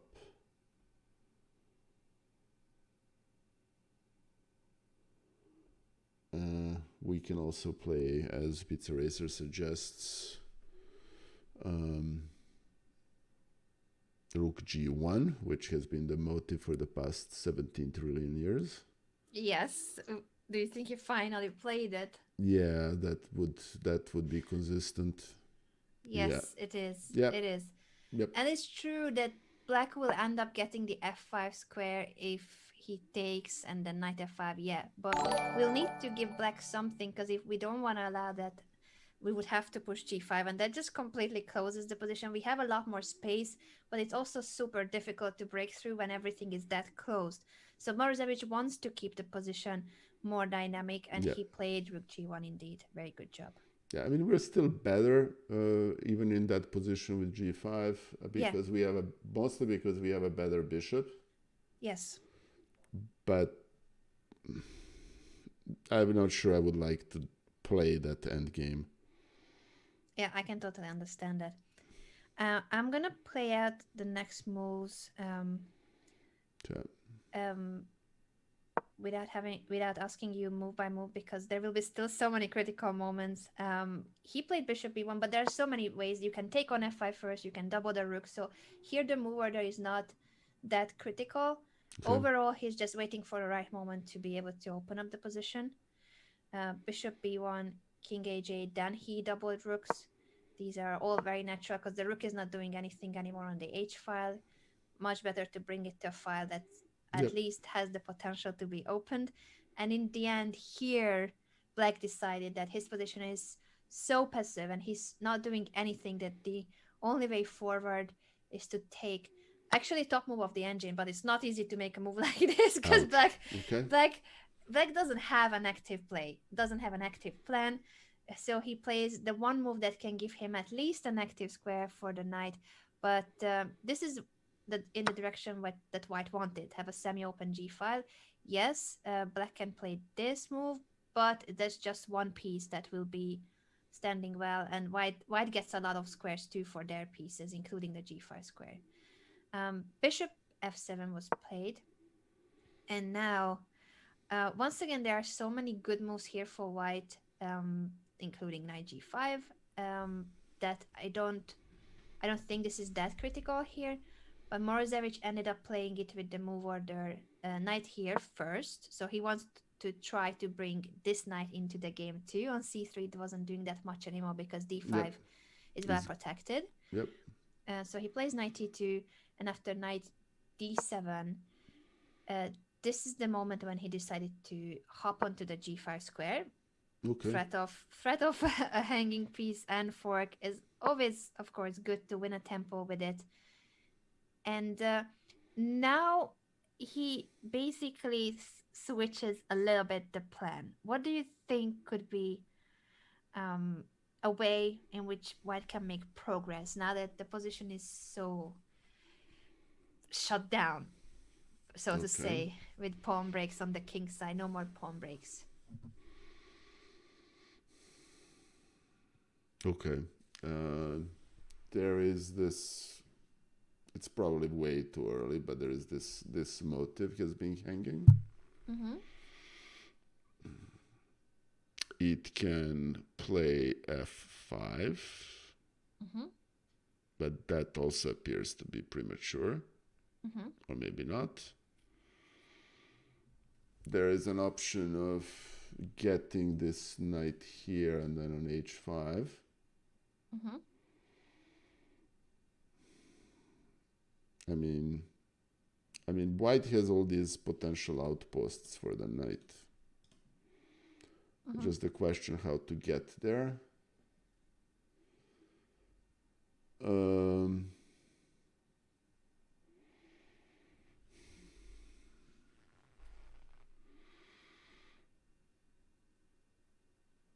f5 and then knight f4 might actually be brutal. Mm-hmm. But to do that, you need to play rook g2 first. Mm-hmm. Right. Okay. And obviously this bishop needs to stay here. This rook doesn't have any entry point. This is all defended. Yeah. So how does one win this? Um, if I were white, Yeah. and this pushing f5 is perishable quantity. Mm-hmm. But I can play it now, right? Yeah, I can play it now. And then if it takes with a knight, I play knight f4. It takes it with this bishop, With the pawn on f5, yeah. this pawn. There are all sorts of tactical amusements along the lines of playing rook g7 and stuff of that kind, and which may or may not work. I would need to spend more time thinking. Mm-hmm. Okay, the problem is if you allow knight f5, that option is really not there anymore because black can take with this and then park one of the knights on e6. Yeah, Mm-hmm. this is hanging. Can black actually play this?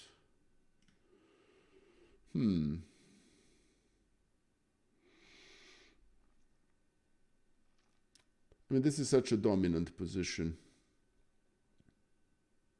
It is a dominant position, and it also meant for Morozevich that since he has so much space advantage on the king side, he started making progress on the other flank too. Pizza Racer, my Moobot is stuck in the past. I don't know why it's showing this. Oh, oh, Imubot. I'll deal with it. My next match is against Jessie February, and this Mm-hmm. time I'm actually trying to adopt her for a change. So I don't I'm have sure any it will chance. be an exciting match. I So don't have that's any this chance. Sunday. That's this Okay, Sunday, right? so honestly, if I'm in a bullet game, I'm pushing f5 and calculating later. Uh-huh. Yeah, that makes sense. Makes sense that you say that that pawn is not important. You want the f4 square. It certainly is. In a blitz game, this would be very, very dangerous. All sorts of sacrifices. I think just for the fact that this was a classical game. Interestingly, the evaluation after the pawn sacrifice is very close to zero. So Yeah, it doesn't give much for black's pawn up, which is, it just shows that the position is very unclear. okay. Um, but I guess since it was a classical game and probably at this point they still had quite some time, or they are about to reach, and actually they should be reaching move 40 soon, so then they will get even more time in classical Okay. time control. Back in 2007, yeah, the time control was still very long in comparison to nowadays. So basically what he did was to say, yeah, I have lots of advantage on the king side, space advantage, my pieces are really active, ready to strike in the right moment. But to make it the right moment, he will now start going for applying pressure on the queen side as well. And once he creates weaknesses on the other flank too, he will then come back to the king side and hit in the right moment. So what did he play? B4? Not yet, but he played first this rook move, which Okay. will make sure that he can trade rooks if he needs on the c file. That is um, just because black has the only open file. That is the only open file, and black does have the control of that open Yeah. file. Rook to g3 for that reason is a logical move. And after rook 4 to g3, black played knight b6, heading towards c4. Once again, natural to B3? stop black from doing so, indeed. And now that black plays queen f8, just black is trying to do their best in a passive position, apply some pressure, but there's not much going on. Basically, white has plenty of time to improve the position, but Morozevich started making progress and gaining space on the opposite side too. So we already have lots of space in the center and the king side, and now he starts gaining even more space and restricting black's pieces even further on the queen side this time. Okay. Black went back to d7 willingly, but that still didn't stop Morozevich from expanding further and fixing the pawn structure, making sure that he's the one who has all the space there too. Okay. And now, after rook 6 to c7, once again, a couple of moves can come to consideration. I'm going to play out the next few moves because I think it doesn't matter that much the move order, but Yeah. we will see the idea soon. He plays the rook here. Whether he wants to push f5 in the right moment or just make sure that nothing is happening there, he played rook f3, also to gain some time and get to move 40. Sometimes these moves that are near move 40 are just to make it to Okay. the time control first. So those of you who don't know the classical time control, Nikola is of course aware of it, but I'm just saying to the viewers that in classical chess, oftentimes move 40 is the one when you get even more time. Yeah. So one practical way of playing is that move 36, 7, 8, so on, you make good moves, but you don't take any critical decision. You don't go for sacrifices, you don't change the pawn structure, but you just make it till move 40 until you have more time. And I think some of these moves are that type of move. Rook f3, after knight b8, he now pushes b4 as well.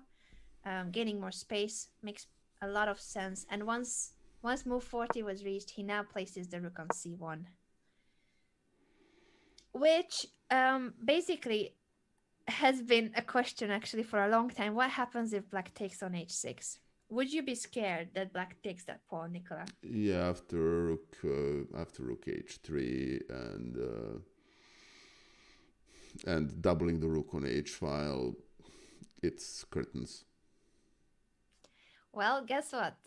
He took it.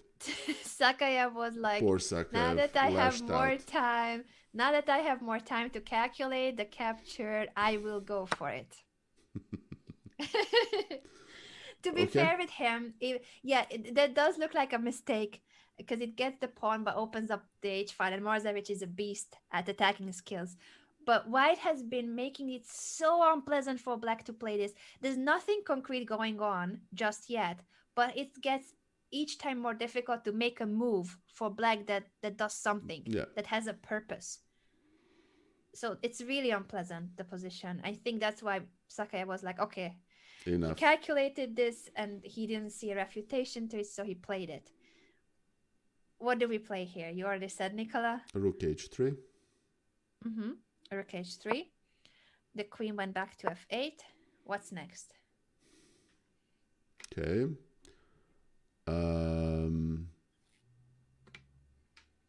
What is next is we double the rooks. We can certainly double rooks to put more pressure on the h file. That's true.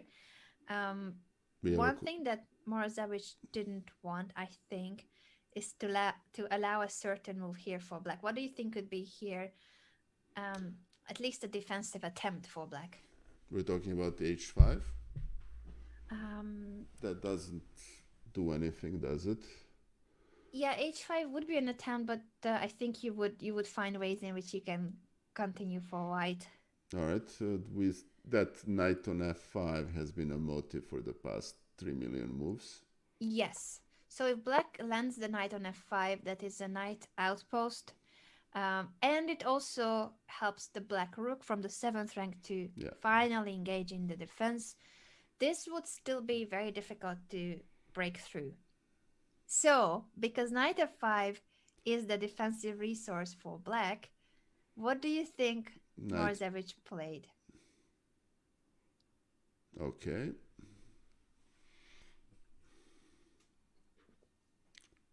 Well, he can play f5, or he can play knight g3, right? He can also take on h7 immediately.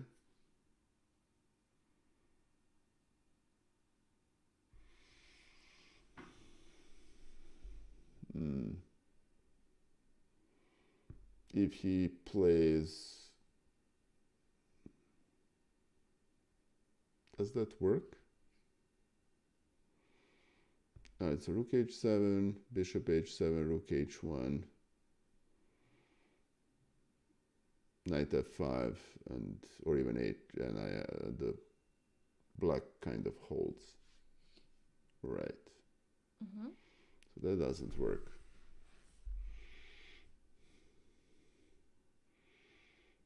Knight g3. So your other candidate moves were? Well, taking on h7 with something. Knight g3, because either pawn take is actually beneficial for White. Right. So knight g3, what happens after knight g3? You say that if knight f5, you will take on f5?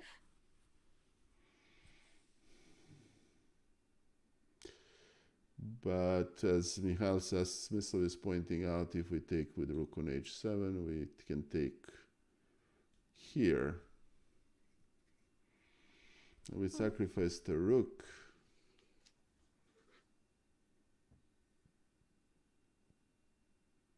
But yeah, I'm not sure. You already said the move that he played, actually. I did? Yes, you just haven't analyzed it much yet, but you mentioned it. Okay. So the move is knight g3? I don't know. You mentioned a lot of moves. Okay. Thank you for the torture, and I think I deserved it. Okay, so you mentioned this move even earlier, way earlier in different positions for the very same reason of what it achieves. You wanted to play this way, way many moves before. Okay, fair enough. Um, yeah, I'm sorry. Don't worry, it's I been a long I need session. to think about this one. So take on h7, take on h7. Oh, thank you, Sepper. I will hydrate. What happens if we take with a knight? You mean Takes, we double the rooks. He plays knight f5. We can, yeah, he plays knight f5. Um, do we want to take on f5? We can then, can we then play knight g3 to divert the knight? but does black have to take or just sit on f5? No, he's not gonna. And then he's gonna take with an e6 pawn, and we haven't achieved anything. Okay, fair enough. Mm-hmm. All right, so we take double. And how do we bring the queen to bear? Okay, we can take double, knight f5. The rook is now defending the bishop. Um,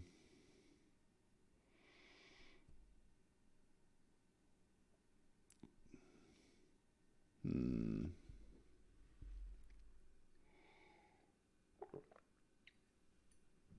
All right, let me think for a second. Mm-hmm. All right, so we're taking with a knight h7. Obviously, bishop is necessary. Rook takes on h1. Mm-hmm. Knight takes on f. Knight goes to f5. So we have two pieces attacking the bishop on h7. We need to. The funny thing is, if we could play knight queen h2.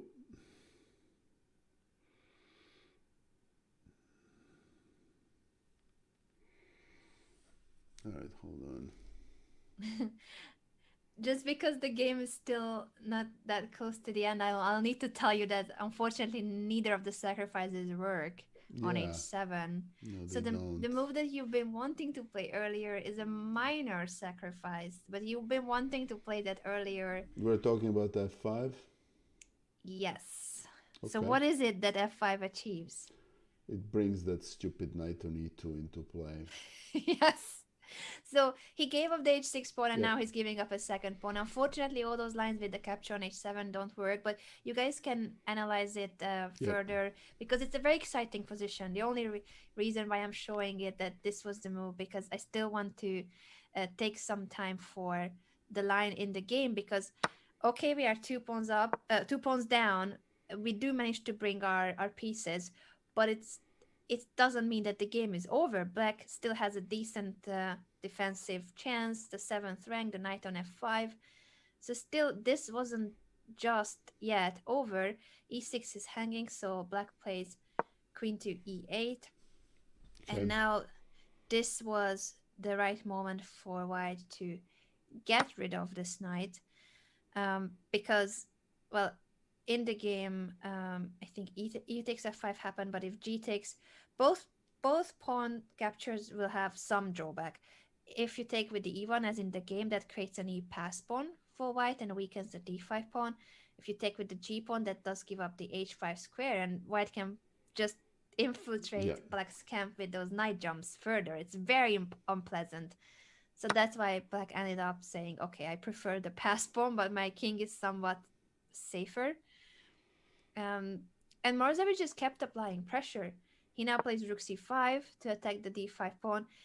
He's 2 pawns down, but it doesn't feel like 2 pawns down. If you look at this position, I think it's just optically it's so active for white with the knights on g5 and f4, the rooks being active, White even has a passed pawn, protected passed pawn, which normally is not the case when you're 2 pawns down. He just kept applying pressure, so the pawn is protected. Now he brings the queen to the e file, ready to push the e pawn, and that's what happened. Black's position is still so passive. He ends up playing h5 to try to create some kind of a barrier here. But after e6, now Morozevich Yeah. is trying to find a new way to get to the black king. Still, there's this defender, but after rook e7, what do you think he did? What do you No, think he played? it's at this point it's obvious. Just take on c6 and give a check on. Yep, Yeah, exactly. He took it, so now we are on exchange and 2 pawns down. That is already 5 points in evaluation. yeah. But the position is dominant. This is just so much, so much domination by White's pieces. After the check, Rook G7, he just kept infiltrating the position step by step, getting closer Wow. to the Black King and just tying everything down. All the pieces of Now Black he's are threatening just, knight f7. yep. There are all sorts of threats with knight f7, knight g6, the h file. Everything depends on these poor pieces. But Black can't do anything. He played rook b8 to at least get the rook out of that capture zone, the potentially hanging rook. And Morozevich simply pushed e7. Can't be taken because of knight g6. And if it can't be taken, it's a pass pawn 1 square away from promotion. Oh, Yeah. and I think we do have a raid. Thank you so much. Thank you, Twinkle Toes, for a party of for a raid. Greatly appreciated. Welcome, raiders. We are this is Nikola chess with the one and only great international master Anna Rudolf. This is our regular stream every Thursday at 5 p.m. in which Anna is showing me various positions. Basically, it's chess torture. We're watching a game between Grandmaster Alexander Morozevich and Grandmaster Sakaev, in which Mhm. Sakaev is basically being strangled to death. And yeah, That is, I think, and the 96 correct here evaluation. is 96 curtains here or no? It's not Um, yet. E7, we've just Yeah, pushed. Black played bishop h7 to try to get the king out of the pin. Um, Morozevich simply played rook e3 to yeah, strengthen the pawn because now, after the g6 pawn is protected, of course, queen e7 suddenly became an possible for option. black. Indeed, king g8. He gave this check to push the king back to where it was. He played a little bit with his opponent because he repeated once. He repeated this once, and then he repeated this check again. So had he played queen f6, the game would be a draw, threefold repetition. But instead, of course, he doesn't want to repeat. He plays queen d6. 6, yeah. That's again just super unpleasant, threatening to take and promote among many others. Depends on the move order, or just bring the knight to e6, or just say to black, look, you don't have a useful move. Black played rook a8, which shows again how terrible this position is. Ouch. And Morozevich just goes and continues with restricting moves.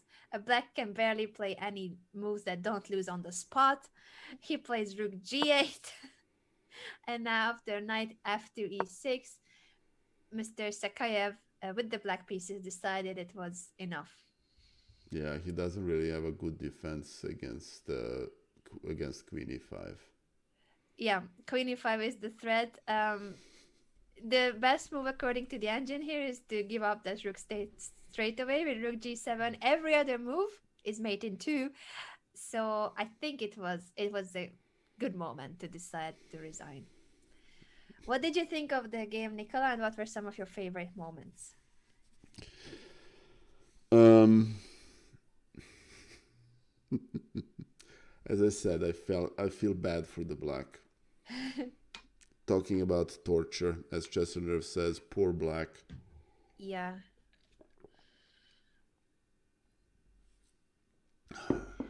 What do you think are some of the key moments if you scroll through the game? Um, let me just go through here real quick. Actually, we can go back to the beginning. I mean, you know, Slav ended up here is a very interesting thing, but frankly, I think Sakai was pulling the tiger by the tail by playing this bishop g4 thing. Don't do that. Yeah. Rook h2 is very instructive. Mm-hmm.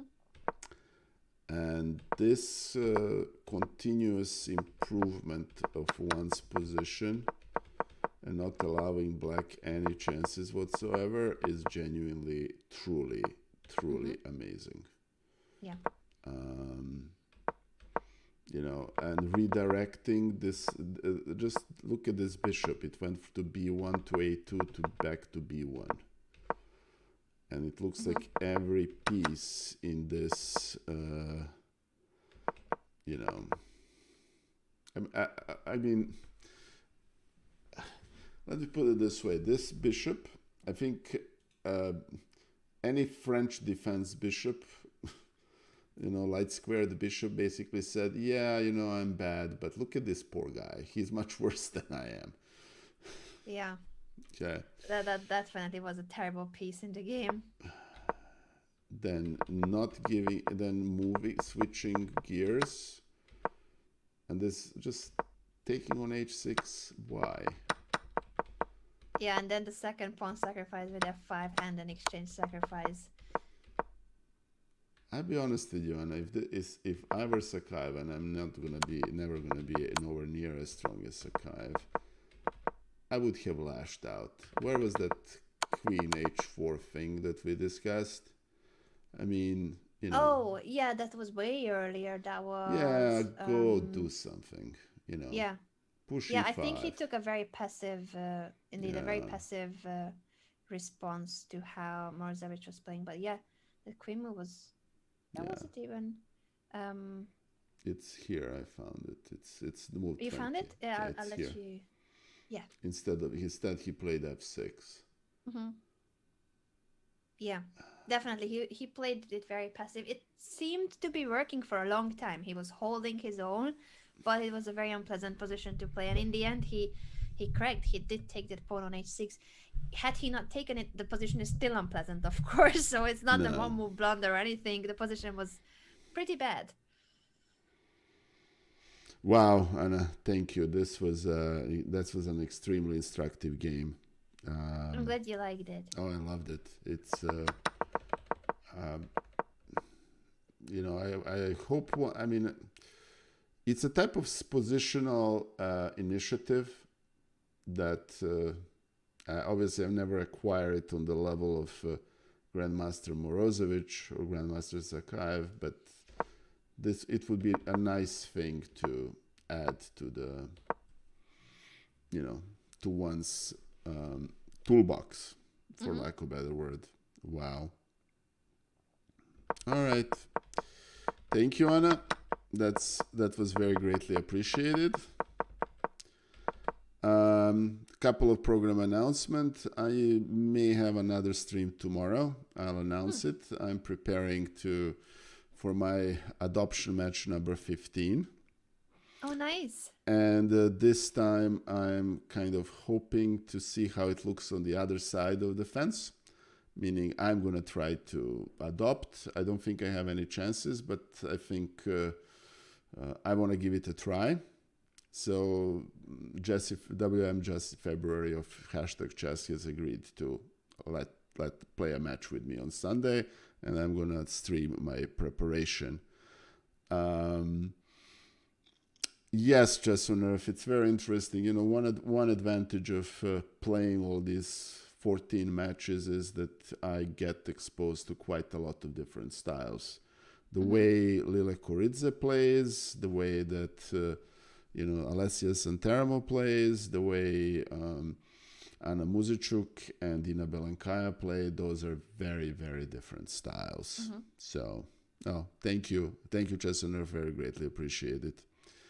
And, you know, thank you, Anna. This was a very, very, very nice game, and thank you for the raid.